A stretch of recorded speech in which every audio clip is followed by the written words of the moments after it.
अस्सलाम वालेकुम, welcome back to another recipe. Ramzan recipe के साथ एक दफ़ा फिर से हाजिर हैं।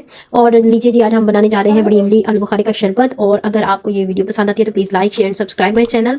तो चलिए स्टार्ट करते हैं। सबसे पहले हमने इमली लेनी है। इमली आपने फ्रेश लेनी है, काले रंग की नहीं लेनी, बिल्कुल फ्रेश से लेनी है, जो कि नरम सी इमली होती है। उसके अंदर आपने भरकर गर्म पानी का 1 कप डाल देना है पानी, और उसको हमने ढककर रख देना है सिर्फ और सिर्फ 10 मिनट के लिए। इसके साथ ही हमने आलू बुखारे को भी भिगो देना है, भिगो कर रखना है। और साथ ही इसके अंदर आपने ऐड कर देना अपना आलू बुखारा। इसको अच्छे तरीके से मैश कर लेना हाथों के साथ। इसकी गुठलियां हमने अभी अलग नहीं करनी, उसका क्या करेंगे हम नेक्स्ट जाके बताऊंगी मैं आपको।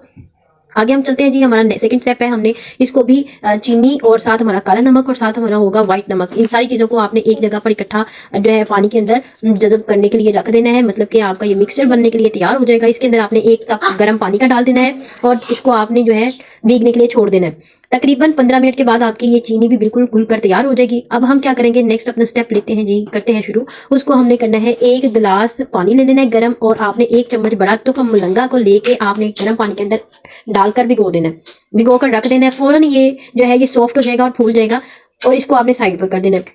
अब जी चौथा हमारा आखिरी स्टेप होगा वो ये कि हमारा चीनी अच्छे तरीके से डिसॉल्व हो जाए, इसका बिल्कुल अच्छे तरीके से जो है सिरप बन जाए। जब आपको ये लगने लगे कि आपकी चीनी अब नेक्स्ट मजीद हल नहीं हो रही, तो आपने इसके अंदर 1 गिलास मजीद पानी डालकर इसको हल कर लेना है। अच्छा, ये सब काम मैं अपनी सहरी टाइम में कर लेती होती हूँ। जैसे कि हमने 1 गिलास अपना पानी के अंदर, इसके अंदर आपने चीनी, नमक और काला नमक भिगो के रख देना है। तो हम बलंगा भी आपने इसी तरह भिगो के एक कोली में रख देना है या छन्नी में रख दें। और तीसरे जो जगह पर हमने अपना जो है आलू बुखारा और इमली भिगो कर रख देनी है। ये तीनों काम आपने सहरी टाइम कर लेने हैं, ताकि आपके इफ्तार से तकरीबन 10 से 15 मिनट पहले आपने इस शरबत को बना लेना। अच्छे तरीके से मैश करें और इमली और आलू बुखारे को छानने से छान लें। इसी शरबत के अंदर जब आपने इसको बिल्कुल रेडी कर लेना है, तो हमने 2 आलू बुखारे अपने जो मिक्सर बनाया था उसके अंदर से निकालना है और शरबत में ऐड कर देना है। तो हम मलंगा को भी इसके अंदर ऐड कर देना है और इसको अच्छे तरीके से हल कर लें। इसके अंदर हमने हल करने के फ़ौरन बाद इसमें हमने पुदीने के पत्ते डाल लें। इंजॉय करें, और ज़बरदस्त था आपका रिफ्रेशिंग सा इमली आलू बुखारे का शरबत रेडी है। इसे आप बोतल में भरकर 2 से 3 दिन आराम से फ्रिज में रख सकते हैं, इस्तेमाल कर सकते हैं। इफ्तारी में ये बनाएं सिर्फ और सिर्फ 10 से 15 मिनट पहले।